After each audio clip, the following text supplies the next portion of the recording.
The Hmong culture, what is it? What makes it so unique? And where do these people come from? Well, lucky for you, that is why I'm here today, to teach that curious mind about these people, to help you understand, recognize, and realize these people and their heritage. Let's get right into it. Now, the Hmong culture itself is very unique in many ways. Their origins are found in Southeast Asia and parts of that area. Vietnam, Laos, Thailand, and Myanmar. But in the late 70s and early 80s, the post-effects of the Vietnam War caused many of these people seeking freedom, and the government actually helped them out. Fun fact, did you know that Minnesota has the largest population of Hmongs in the U.S. when Wisconsin comes in second, which is why we see such a large population in this area of La Crosse, So today, I'll be covering some of the key main points to help you understand this culture. We'll be covering religious ceremonies, traditional foods, and the Hmong language itself. Let's get right into it.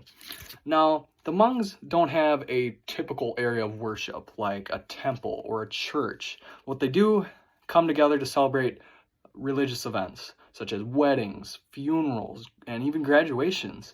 All these events symbolize somewhat of a passing of the torch. But where does all their religion come from? Wikipedia states that during the late 1940s, Pastor Ted Arendoff traveled to Laos and the regions around Asia for Christian ministry work. And of the people that converted, a majority of whom were of Hmong descent. However, in my further research, the people in the area of Asia, the Hmong culture, do celebrate Buddhism. But how can you celebrate something without having something to go alongside it? For instance, Thanksgiving, I think of turkey, and the 4th of July, I think of burgers and hot dogs. And that brings us to our second point, the Hmong traditional foods. Now, Hmongs don't have a typical traditional food. What they have is what is considered Hmong style. Basically, they put their own twist on different parts of Asian meals around the area. When I interviewed Yang Mua, she said that traditional foods are very bland, with little to no spice, chopped vegetables, and some herbs, and my sources back that up. The Britannica states that some elements include herbs, vegetables, such as leafy greens and carrots, steamed rice, and a small amount of meat, often chicken. But how can you describe what you're eating when you don't know how to describe it? You speak it out. You use language. And that brings us to our third and final point, the language itself. Now, there are two main variations of the Hmong language with minor tweaks. It's like comparing someone from the Midwest to someone from down south. There's slight tweaks. There is the white Hmong and there is the green Hmong.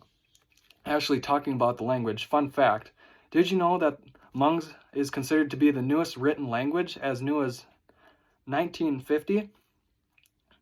Which I know it doesn't sound new to today's standards, but still, like other languages are way farther back.